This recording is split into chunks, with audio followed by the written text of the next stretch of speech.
Welcome to our On Topic podcast. If you're a person who wants to hear and diversify your knowledge on various topics, then you are at the right place. In this bi-weekly podcast, we bring in various highly accomplished individuals from various backgrounds to offer highly valuable pieces of advice and nuggets of wisdom. So today, I'm Irene, and I'll be hosting today's topic on how to nurture the spirit of volunteerism and noble characters among the youth, with Ms. Yeam Chew Na as our guest of honor. Before we dive into our topic with Ms. Yeam Chew Na, please allow me to introduce our speaker. Ms. Yeam is the president of the Collegiate Association of the Researcher of Principles of Penang, also known as CARP, which aims to organize programs, events, and activities focusing on education, character building, and leadership development. It is being said that CARP has done varieties of programs resulting in bringing significant impact to the society, including collaboration with local high schools and universities involving international students from Taiwan, Korea, and more. Good evening, Ms. Yeam. Thank you so much for being with us this evening. Good evening. Yes, thank you for inviting me. It's our pleasure. Right then, let's dive into our topic today with the first question. Ms. Yeam, how long is your involvement in the organization and volunteer work? What are the most fulfilling and interesting volunteer activities that you've been involved in? All right. I have been in this organization for about 10 years, and of course, there are a lot of wonderful experiences. Yeah, I remember back in 2007, CARP jointly organized a 5 days multicultural youth service program in Penang, which involved 100 students and volunteers from 10 countries, including Indonesia, Japan, Pakistan, Bangladesh, India, Philippines, Myanmar, Yemen. So I think some of my staff experienced a culture shock, including myself, especially their lifestyle. I don't mention the country, but let me just share how the situation was.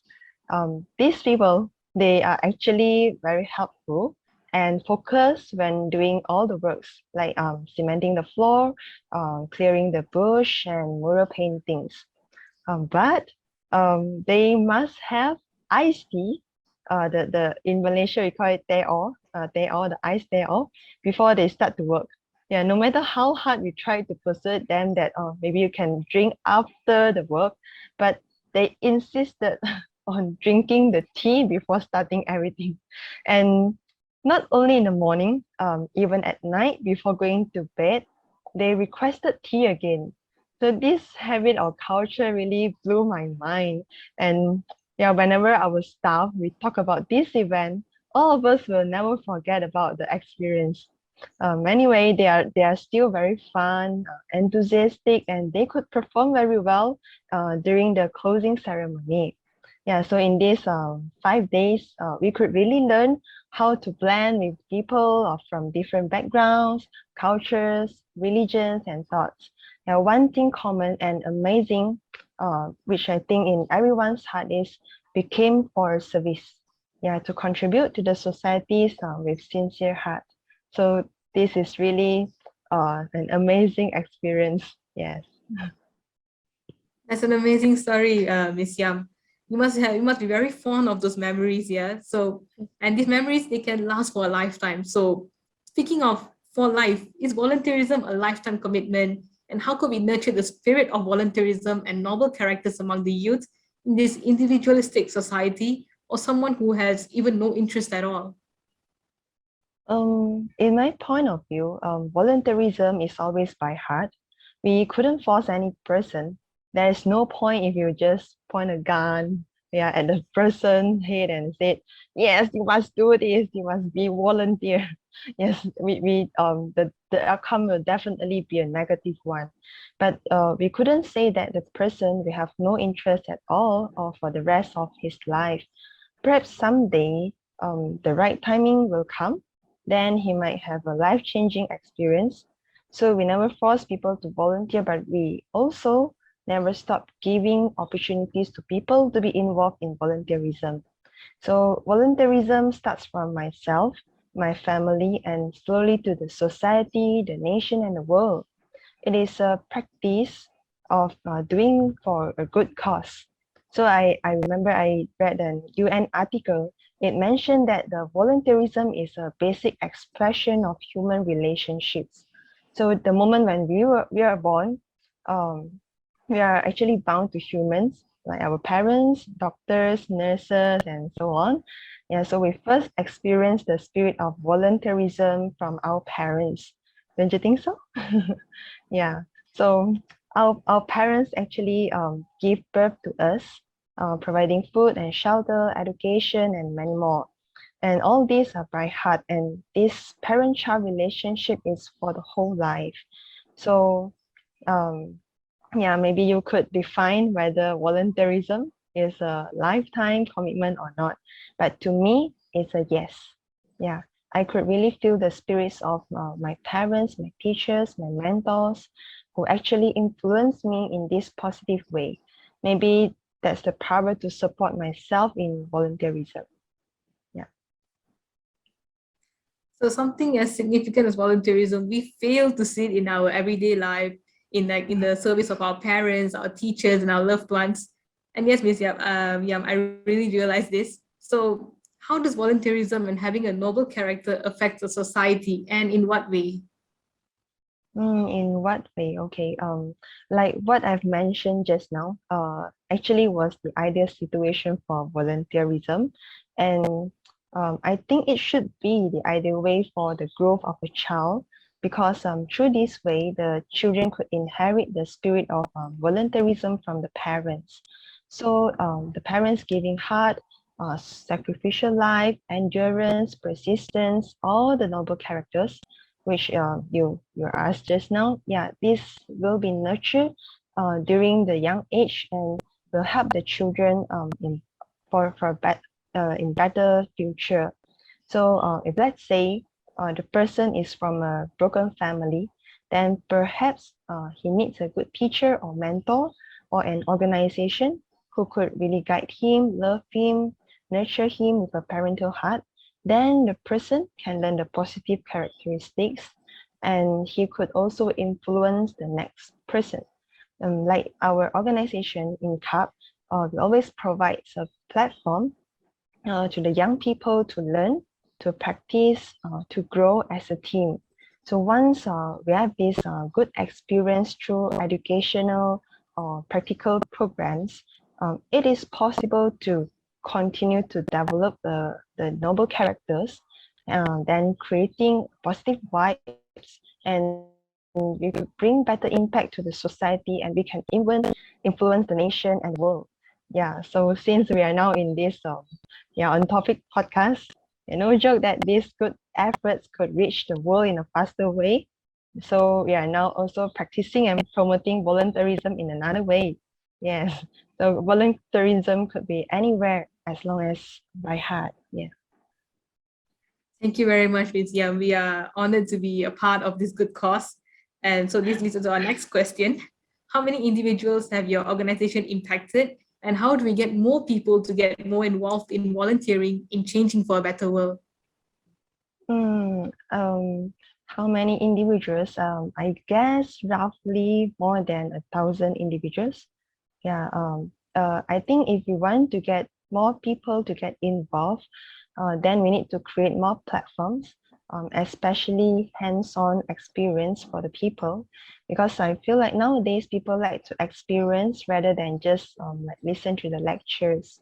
So we need to also know the target group of different interests, and also give the opportunities to volunteer themselves in the field they are keen on.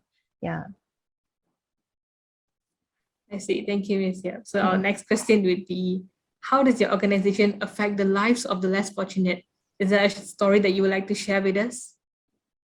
Oh, yes. I in actually in CARP, we have quite some activities which we provide to the less fortunate people. One of it is we provide the free tuition for the underprivileged children, and at the same time, we also emphasize on character building among the students. So we organize character education programs which instill the noble values in the children, as well as their parents through games, um, storytelling, performances, and the family interaction activities. So actually in the beginning it was quite tough to make it happen because nowadays people are busy, especially the parents. So they could give a lot of excuses, and because of these busy schedules, not only the parents but also our volunteers as well, it is really difficult to make this happen. But I'm really grateful to the team, especially the committee member of CARP. They have a never give up spirits. Yes, and we keep on inviting them and put a lot of effort. We call them and we ask them to come. So through these efforts, and we really plan for the interesting games and programs, and it turned out to be a very amazing effect. Yeah, in which the parents and the children had a better understanding on each other, and their relationship had improved a lot. So this also affects the students' ability to perform better in their academics. So all this actually create a very positive impact to the parents, and also they become more supportive in our activities, and they also encourage their children to join us in giving back to the community. Yeah. That's amazing, Miss Yam. Because even like acts of kindness, they might be really tough in the beginning, but in the end, it's all worth it, and they can spread on the kindness to more people in the society. So, about the youngsters of today, which volunteer Mm. activities would you recommend to them, and why? I think I would recommend that they should start by washing the dish at home, cleaning the toilet, or cooking for the parents, um, as a gratitude. Yeah, that these are some simple acts, but people tends to take the efforts of the family members for granted. So if they serve the community without serving the family, this is actually not a genuine spirit of volunteerism. So yeah, but anyway, I think there are still some volunteer activities that I could also recommend for the youngsters, besides just doing the volunteer work at home, but they could also, by providing the education programs about the character building to younger generation, also help the less fortunate, especially those who have experienced like natural disasters or family breakdown. Yeah, sometimes to lend a hand, or to give our ears to the people, to let them to tell their sad stories, also could help them to relieve their stress and liberate their hearts.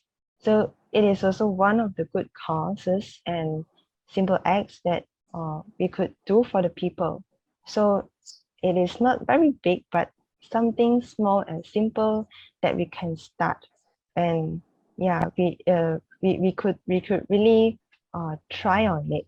Yeah, so it doesn't matter what kind of volunteer activities to be involved with, as long as it is for a good cause and for a good purpose, and it could build one's character to serve the community, then I think it is all fine. Yeah.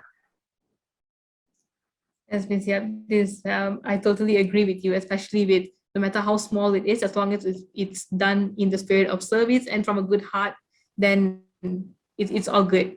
And so now, Miss Yam, is our final question for today. In your opinion, what's the scale of volunteerism or charity organizations in Malaysia compared to first world countries? Wow, this is a very good question. Okay. In my opinion, I think Malaysia has a lot of charity organizations, but maybe not all are active in volunteerism activities. Somehow, like even my organization as well, we could also face some problems.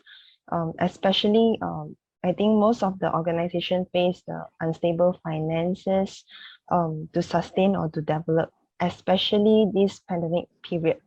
Yeah, so perhaps in the first world countries, they are more developed, yeah, more financially stable, and have better foundation or funding in support the charity work. So it seems to have more opportunities of platform. And another thing I think it is quite related to the economic status in Malaysia, as mentioned above, tends to create the cultures of study and work are the top priorities, and volunteerism could be something like busybody stuff. Yeah. So the mindset of the big environment has brought the people to focus more on achieving their personal financial goals or social status instead of involving in volunteerism, which seems not very important, especially when facing a limited time factor or yeah, financial difficulties. However, I think Malaysian people are still smart and resourceful. This is what I feel proud of Malaysian. Yes, which we always try to find ways for like outreach programs, seeking partnerships and collaboration, exchange programs to create a greater scale of volunteerism. So through the exposure to the other countries, we are able to learn the group practices to improve. And at the same time, we could also expand and enhance the spirit of volunteerism in Malaysia. So yeah, I think this is a very wide topic. But anyway, I think we have the improvement space. Yeah, we have the space to improve, and I think we could do better in future. Yeah, thank you. Thank you, Ms. Yam. Yes, I believe that, as you said, we are going in the right direction, but there's always room for improvement and betterment in the future. So I guess it's a wrap for today, folks. All the members of OT Podcast would like to sincerely thank Ms. Yeam Chew Na being the speaker and our guest of honor for today's session. We would also like to thank all the audiences who are currently tuned in to this episode. We hope that today's session with Ms. Yam has proved to be beneficial and insightful to you. If you would like to listen to experiences and stories of other key individuals in their respective paths, make sure to hit the subscribe button below and the bell icon to be notified each time we release a new episode. If you would like to be a part of the OT Podcast community, do follow us on our social media pages. All the links to our social media pages are listed in the description below. With that being said, see you all in the next episode. Until then, take care and stay safe.